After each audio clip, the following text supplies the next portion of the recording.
At dahil sa ang pagpasok sa Iglesia ni Kristo ang ikaliligtas ng tao, paano pa po pinatunayang kapatid na ron ng Biblia ang kahalagahan ng Iglesia para sa kapakanan po ng tao? Sa iglesia po, idinaragdag ng Diyos ang mga taong maliligtas. Kagaya po ng mababasa nating nakasulat dito po sa Gawa 2:47. Nanangagpupuri sa Diyos at nagsisipagtamo ng paglingap ng lahat ng mga tao at idinaragdag ng Panginoon sa iglesia araw-araw yaong mga dapat maligtas.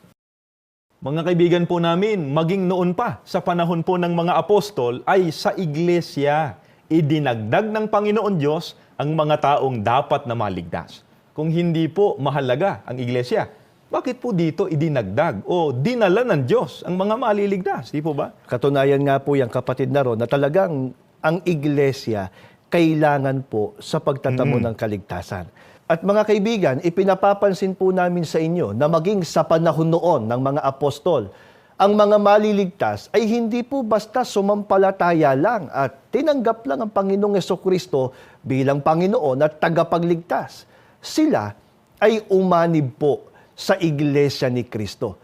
Ito ay katotohanang itinuturo ng Biblia.